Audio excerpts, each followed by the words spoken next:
So I don't want, if you want to make reference to it. Yes, sir. This will be very helpful. Please start the recording and upload it on the Moodle. Fantastic. So the recording has started. So like I said, the essence of the session is for the assignment surgery to try to shed light on some of the gray areas in the assignment that we are meant to do now. I want to believe you have looked at it, and I feel we should do this surgery before the break, because some of you might want to use the Easter break as opportunity to catch up with some of your work, and that's why I feel, okay, let's do it. And I give you that notice within a time that I feel you must understand. I mean, it must be fresh in your mind. So I'm going to share the assignment give me 1 second.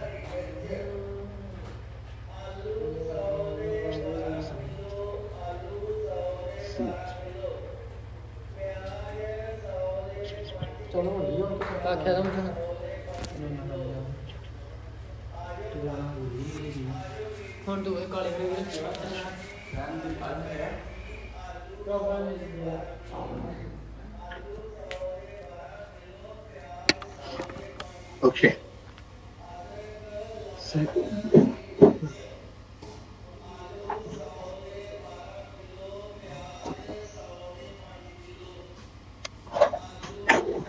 Right.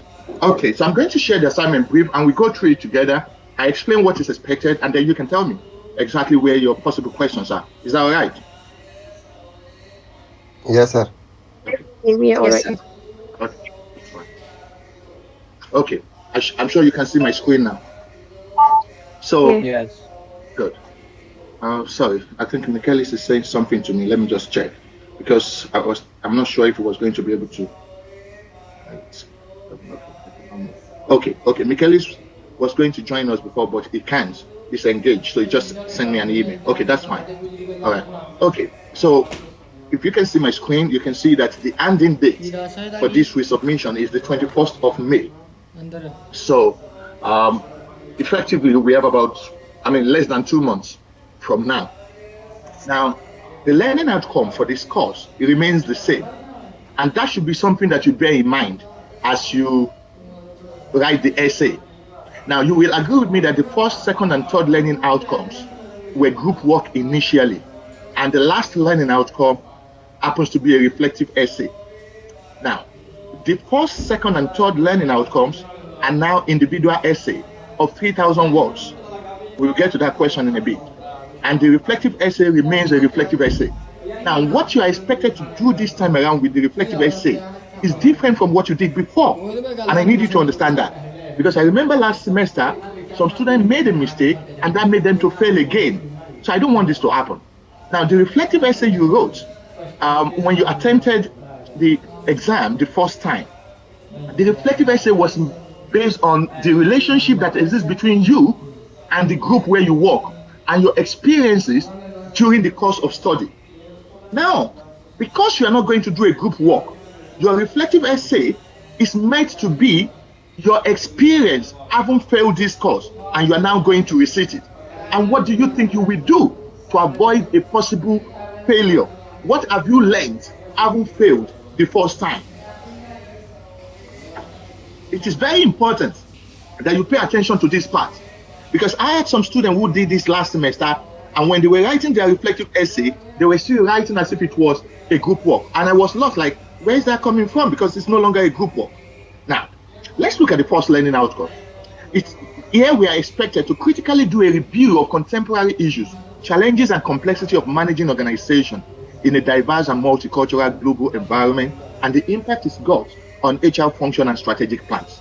So we're going to be examining issues like what the contemporary HR issues are than soft HR, stuff like that, and the first to add a soft HR, the tax processing, the teamwork, group dynamics, all those first elements of our course, the first, second, third, fourth topic, will readily come handy for you here. The second learning outcome says you should assess the characteristics of strategic models of HRM, HR plans, policies, and systems, and then you do an evaluation of their effectiveness and alignment to organizational goals and strategic objectives.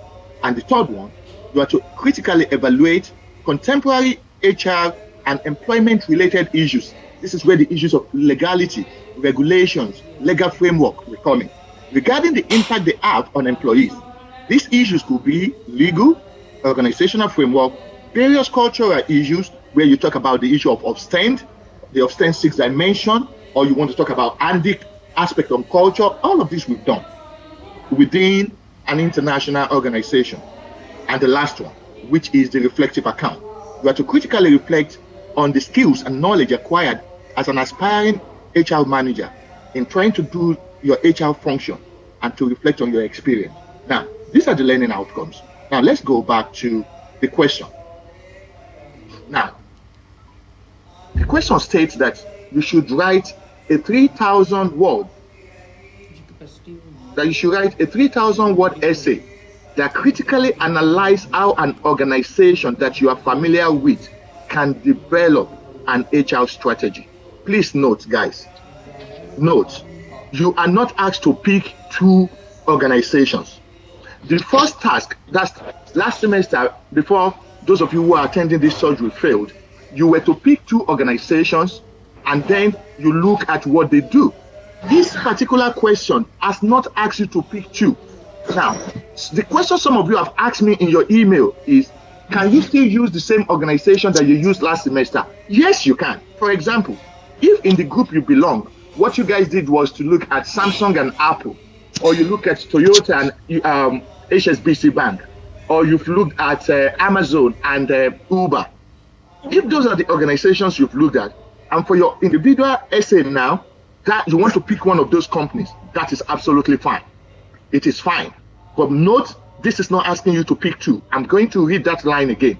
Write a 3,000 word essay that critically analyzes how an organization that you are familiar with. It doesn't mean you've worked with the company. It only means a company that you have been studying, a company that you have been following what they do, a company you know you are going to gain access to their information, because you need the information.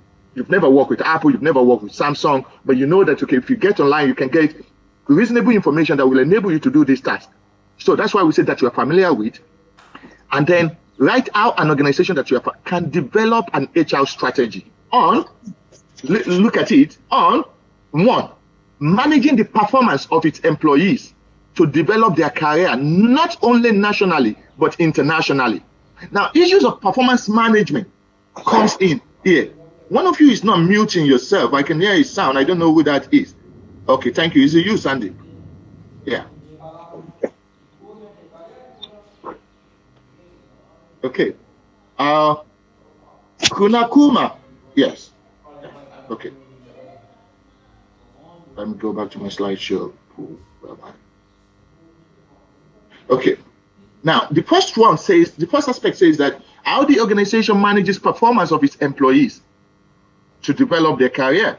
Now, how does an organization manage the performance of their employees to develop their career? That's something that you're going to quickly ask yourself. What are the elements that goes into it? One of the ways you can quickly refresh your memories is to quickly look at some of the things we've done, i.e., look at the topics we covered. Some of the topics we covered include things like hard and soft HR, recruitment and selection. How do they recruit the right people? Remember the PO fit, the person organization fit. How does an organization actually recruit the right set of people? And how do they ensure that these people are actually developed? What about the organization structure? The structure an organization use, whether they are using a mechanistic structure, whether they are using a traditional approach, whether they are using a flat structure, whether they are using an hybrid structure, all of this will readily comes to mind. What about the issue of diversity within the organization? How does the organization manage all of this in its operations? We go a long way to determine what we're talking about. So you look at that, how they manage the performance of their employees. What about the issue of training and development? If you want your employees to effectively be productive, then issues of learning, training, and development must be attended to, because it is only a well-equipped employee that is going to actually add the needed value. We talk to some extent about knowledge management and talent management. All of this will readily comes to play. The second part, it says, and prepare its workforce. How does it prepare its workforce for changes in the ways work is delivered on an international level? Remember, We have said we are not looking at a local organization. That is why the organization you are going to pick in the first instance has got to be an international organization. So here, issues of diversity will come in, issues of culture. Because when an organization is operating internationally, the culture differs from one country to another. Business culture in India is different from the business culture in the United Kingdom. I've given you my experience while I was working in the UAE. It is different in terms of what? Dress code, language, time zone, all of this. How does it affect an organization that operates internationally? If, for example, you are talking about Amazon, Apple, Samsung, that operate in different parts of the world, and they want to have a virtual board meeting, it means when the guy in China is still in bed, the guy in the UK is awake. When the guy in India is having his dinner, the guy in China is waking up. And all of that readily comes to play. How does that affect organization meeting? How does it affect their performance? In the course of the pandemic, when this organization needed to conduct training for their employees, how have they factored time zone into it? What about the issue of diversity? Remember, we said diversity has to do with, one, gender, male-female dichotomy, two, capability in terms of those who are able and those who are disabled, education, orientation in terms of country of origin, black, Asian, white, Afro, Caribbeans, all of that. So diversity plays a lot of role. How does an organization ensure inclusiveness? What we call the EDI, equality, diversity, and inclusiveness. What does this organization do to ensure all of that? This will readily come handy. Now, you should not describe what the company of your choice does. You should not describe what they do, but assess its existing strategy and argue about the new ones or the appropriate one they can adapt, the one they can adapt. Now, this is the 3,000 word essay. So you need to structure your work. You have to structure it in such a way as to show that this is what you are trying to achieve and what your table of content is going to cover in trying to write this essay. You introduce the organization you want to use from the beginning, say little about the organization, and then go straight into addressing these questions. Having said that, it is equally important that you understand that you must ensure you cite appropriate authorities. In-text citations is very, very important. You must ensure in-text citations. You cannot make sweeping statements. Sweeping statement is when you make very categorical statement without substantiating your sources. You can do that. It's an academic exercise. When you make an in-text citation, you must be consistent. What we need in in-text citation is just the last name of the author and the year of publication. That's it. We don't need their initials. We don't need their full name. When you get to the reference, then you can give us further details.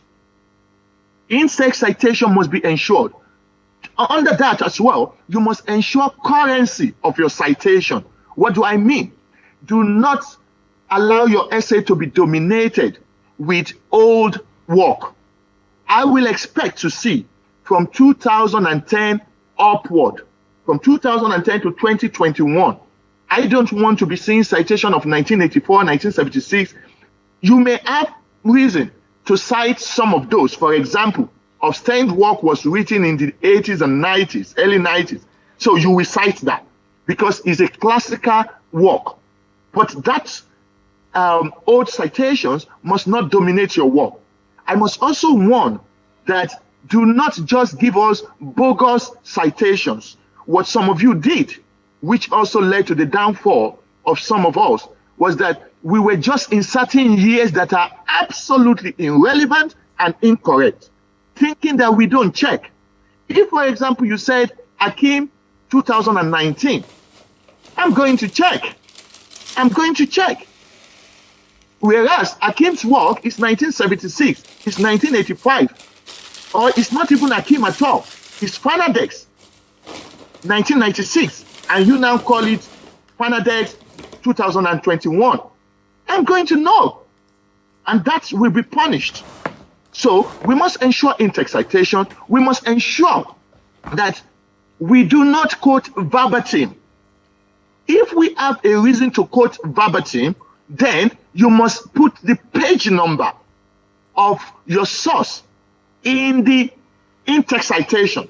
For example, if you are quoting what Hakim said in his work in 2020 and you are quoting the statement verbatim, then you will say Ajombadi or Hakim 2020, page, that is PP 310, that's page 310. That is where you get that particular quotation for.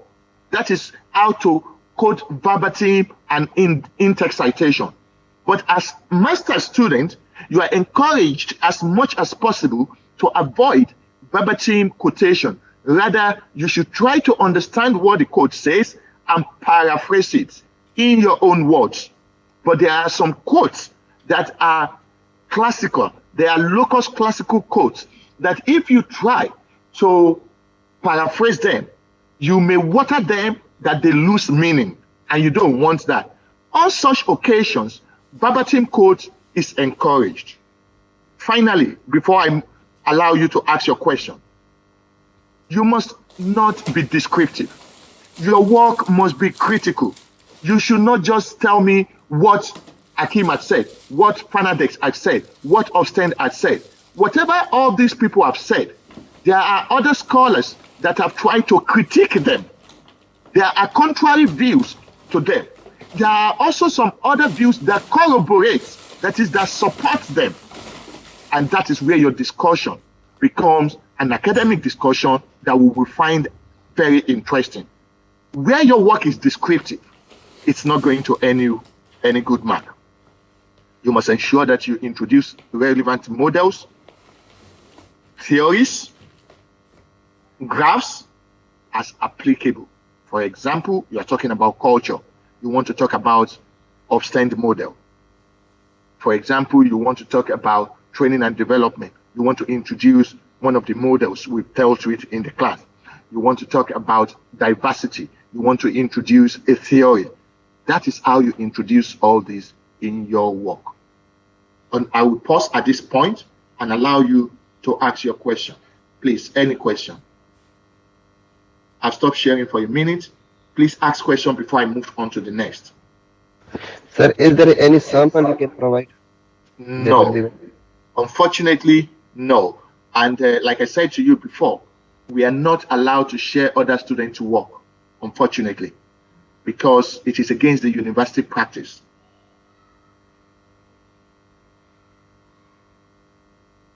But let me say that, I think you did marketing last semester, and the marketing you did was an essay. So this essay is asking us to write an essay like that. And this time now, because it's individual, all the group fighting and the crisis we had, that is out of the window now. So you can actually, swim within your own ocean and then come out of it unscratched. That's what we expect. Can we get feedback over drafts or assignments? I would be happy to give you feedback if you send your work on or before 30th of April. If you send it on or before 30th of April. After that, I will not be able to provide feedback because marking would have started in some exams. So I will be very busy. But if you send it on or before 30th of April, I will be able to provide you feedback, and then you can work on it because by that time you will still have 3 weeks to submit. So effectively, I'm saying that you have over a month from today to still send in your draft. You have about 5 weeks. Does that help? Yeah. Yeah. Any other question on that essay aspect?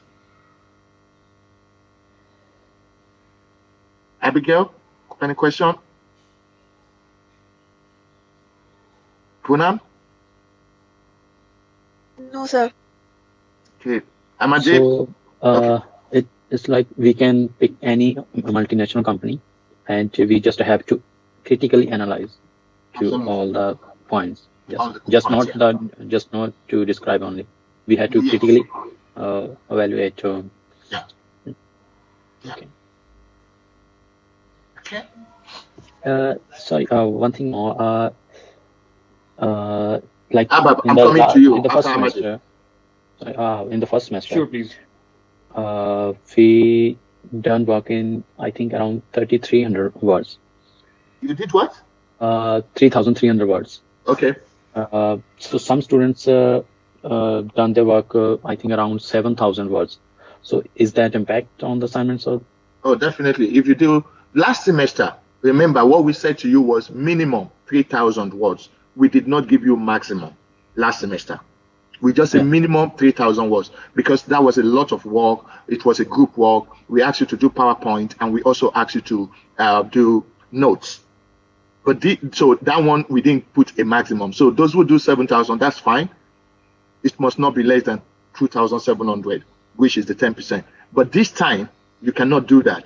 The instruction is specific, 3,000 word plus or minus 10%. That is, either you are writing 2,700 words or 3,300 words. You cannot do more than that on this one. okay. Yeah. Thank you. Thank you. That's a very good question. Thank you. Abab, go ahead. Yes, please. Actually, I had a question. I just wanted to clarify. I want you to be more audible. I can't hear you clearly. Please speak up. Yeah. Is it clear now? It's Is it a little clear? bit better. It is better. Yeah. Well, actually, I had a question. Basically, since we have my assignment, basically that field was the group assignment, basically. So just wanted to understand, do I have to redo and select another company, basically case company, and again conduct the whole process research, or no? For that matter, I have to just make adjustments as per the feedback provided by your good self. Since I'm not sure about that, wanted to reconfirm from your end. What is your question? I didn't get your question. Well, basically, it was if you recall, the assignment was split into two parts basically. The first one was the group assignment basically, right? Mm. And it was a group-based people. 4 people were working on a topic selected, and then the second part was basically a reflective essay that was individual based, right? Yeah. Well, somehow or the other, I was able to qualify for the individual based report. However, unfortunately, I disqualified in the group assignment. Just wanted to clarify that do me and my group members have to redo the assignment, mean we have to take another topic and then conduct the same thing again as per the assignment brief provided, or no, we have to make changes to the existing one as per the requirement and the feedback provided? Abab, maybe you didn't start with us. There's nothing like a group again. There's no All right. group work. This is nothing to right. do with any group. This is purely individual essay. Oh, one. Right. So right. forget about what has happened with you and your group. That is dead. Okay, The group, right. yeah, this is dead. This time is Right. now everybody for himself. It's individual. All right. You are not also doing PowerPoint. It is pure essay. All right. Some students made this mistake last semester during their receipt, submitting PowerPoint. This is not PowerPoint. It is essay, head to toe. Right. And you don't have to pick any of the organizations you have used before. You can pick a completely different organization. All right. But it may be of interest to you because you have worked on 2 organizations last semester. It may make a lot of sense to still use one of those 2 because you have done a lot of research on them. So why not rely on any of those 2? But that is entirely up to you. So please, for the avoidance of doubt, there is no group work for the receipts. It is pure individual. Please. Individual. All right. One more thing I just wanted to clarify. This time, it has to be one report, and it's not split into task 1 and task 2 like it was done previously. Like that's all void now for now. No, it is split into 2. I have just finished explaining the first part, which is the individual essay, which answers questions on learning outcome 1, learning outcome 2, and learning outcome 3. That is what I've just finished explaining. I will move to the second part. I just want questions on the first part, clarify, and then we move back to look at the second part. You are still going to do a reflective report. But I don't want to muddle things up. That is why I'm pacing it. Right. Thank you. That's all right, Abab. Thank you for your good question. Any question, Sir, guys? Yes. Yes, I have one question. So I got 48 marks in group assignment and 70 marks in reflective assignment. Okay, so what's your question? So should I want to reset a group assignment individually? What's your understanding? Did you read the note I sent with this? Did you read it? Remember where the notification for the receipt is actually stated for us. There is a note there. Did you bother reading what the instruction is? For the avoidance of doubt, I'm going to go to module just to show you exactly what I put there, because your question is good, but the instruction is also there, and I don't want us to leave this meeting confused again.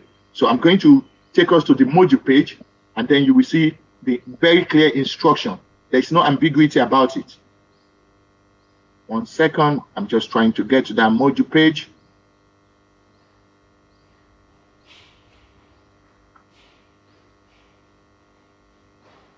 Okay, I'll take you there in a minute, and then you will see what I'm talking about. I'm going to share my screen with you once again, and Jackson, your question will be clearly answered. Okay? Can you see the module page? Can you see my screen? Yes. Now, this is the resubmission Yes, information. okay. Thank you. This is the resubmission information. This is the point where you are going to resubmit once I open this. I say for students who have failed to pass some or all elements of the assessment for the module, please read the instruction carefully. The assignment brief for the receipt is as attached. You can see my cursor, and this is the instruction. Any student who has failed both components, that is, who failed group task, that is, score less than 50, and failed individual task, will have to repeat both parts. That is one. Now, that is not the category Jackson belongs. Second instruction, any student who has only failed one component, for example, you fail only the group task, and the overall result is not a pass mark, then the student will have to resit only the failed component. Jackson, Yes. this is the category you belong. Yes, sir. You have passed individual reflective reports, but you have failed the group task. Am I correct? Yes.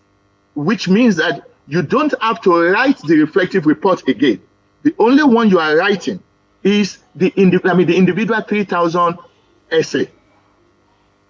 Okay, sir. Now, the third category, any student who has failed one component, but the overall result is a pass mark, then such a student does not have to resit. For example, Jackson, as you failed the group work, but you passed the individual essay, if your overall mark is still 50, then you don't need to resit at all.